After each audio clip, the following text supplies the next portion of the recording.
पहले शोएब जमाई, आपके हिसाब से ये लंबी लिस्ट जो विनोद बंसल दिखा रहे हैं, इसको लेकर मदरसों की जांच, सर्वे वगैरह वगैरह होना चाहिए। और ये बार बार क्यों आता है कि मदरसों से टेरर कनेक्शन या टेरर मॉड्यूल के कनेक्शन की बातें आए?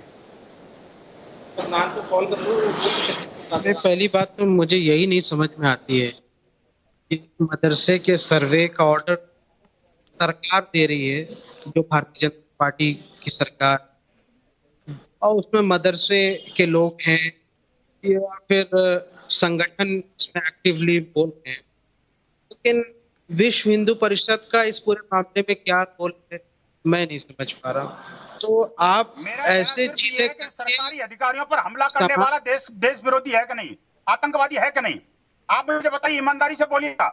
क्या जो आपके उलेमा काउंसिल के अध्यक्ष हैं जो धमकी दी है जूते चप्पल चलाने की, क्या वो ठीक है क्या? अच्छा, उनको बात पूरी कर लेने दीजिए, उनको बात पूरी कर लेने दीजिए। बंसल जी एक मिनट रुकिए, उनको बात पूरी करने दीजिए। बोलिए बोलिए शोएब जमाई। नहीं, उन्होंने मेरी बात, हाँ ठीक है, आपको फिर रिस्पॉन्ड करने का मौका दूंगा ना, बीच में मत बोलिए, उनको बोलने दीजिए। बोलिए।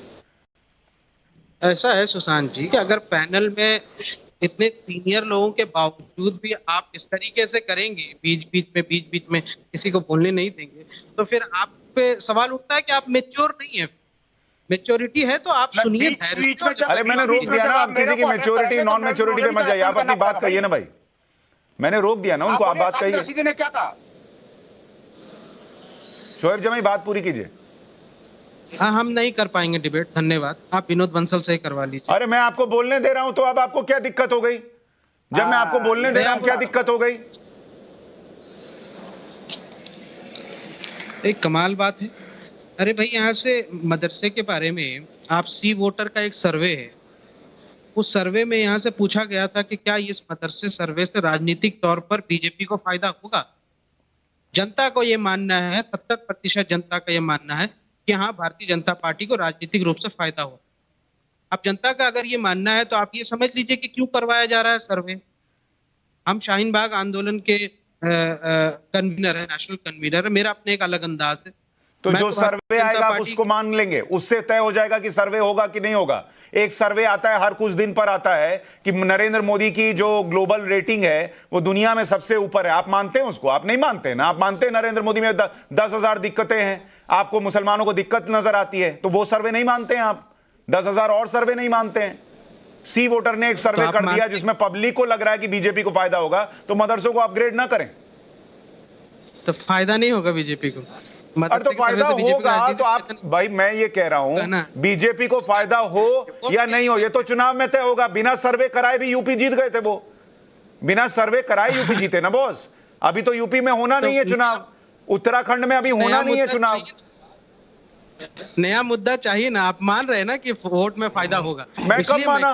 मैंने कब बोला माना? मैं तो आपसे पलट के पूछ रहा हूं कि जिन दो जगहों पर होने की बात, यूपी में हो रहा है, यूपी में तो अभी चुनाव नहीं है सर, 2024 में भी टाइम है, उत्तराखंड में भी चुनाव नहीं है, तो अभी करा के कौन सा फायदा ले रहे हैं बताइए आप। तो एक राज्य में कोई चीज की जाती है तो क्या उसके दूसरे राज्य के चुनाव में फर्क नहीं पड़ता? तो आप कह रहे हैं यूपी, तो एक बात बताइए, तो फिर जिस राज्य में चुनाव है वहीं करा ले सर्वे, यूपी में करा के कहीं और फायदा लेने का क्या मतलब? वहां के भी जो बीजेपी के संगठन है वो बोल रहे हैं कि भाई हमारे यहाँ पे सर्वे कराएंगे। सारे लोग बोल रहे हैं, हिमाचल प्रदेश में भी कराएंगे ना। अभी कराया तो नहीं है ना, वहीं करा लेते, वहां भी सरकार में है जहां अगला चुनाव होना है, तो वहां फायदे के लिए क्यों नहीं कराया? यूपी में क्यों कराया? अब मैं आपको एक बात बता दे रहा हूँ। देखिए, मदरसे जो है ना वो थियोलॉजी का पार्ट है। हाँ। और मुसलमानों के सिर्फ 4% बच्चे थियोलॉजी पढ़ते हैं मदरसे में, बाकी 96% बच्चे स्कूलों में पढ़ते हैं। तो ये जो 4% बच्चे पढ़ते हैं थियोलॉजी में यहाँ से कुरान भी है, हदीस भी है।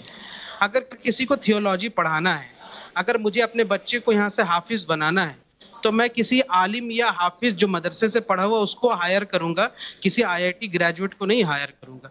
मदरसे इसलिए ही है खोले गए कि ताकि इस कौम को, इस आने वाली फ्यूचर को भी जो रहनुमाई जो दीन के जरिए से इस्लाम की जो जुरिस्प्रूडेंस है और रिलीजियस टीचिंग है, जिसको प्रीच का एक हिस्सा है कॉन्स्टिट्यूशनल तौर पर, उसके लिए तैयार किया जाए, जिसमें आलिम, हाफिज, कारी, मुफ्ती या तमाम लोग अलग अलग अपनी स्पेशलिटी के बुनियाद पर तैयार होते हैं। मेरा ये मानना है के जो मदरसे प्राइवेट तौर पर चलते हैं वो जकात के पैसे से चलते हैं, फितरे के पैसे से चलते हैं, जो मुसलमानों का डोनेशन है, जो फर्ज डोनेशन है, यानी रमजान के ईद से पहले पहले वो अपनी कमाई का 2.5% हिस्सा डोनेट करते हैं, चैरिटी करते हैं, उस पैसे से चलते हैं। अब सवाल ये उठता है कि अगर मैंने देखा आजाद अंसारी मेरे दोस्त हैं, बहुत अच्छे मित्र हैं, भारतीय जनता पार्टी में अभी माइनॉरिटी मिनिस्टर हैं उत्तर प्रदेश में।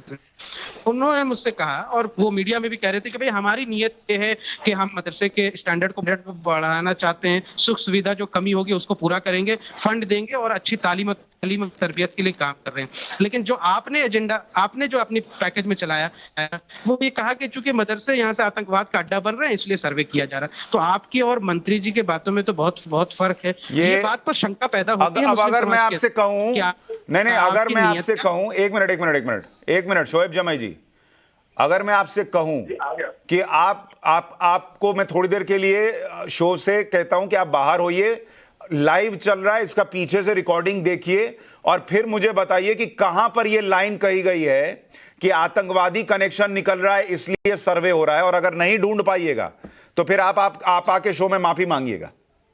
यह लाइन आपको निकाल कर देनी होगी कि मैंने कहा है कि आतंकी कनेक्शन निकल रहा है इसलिए सर्वे हो रहा है।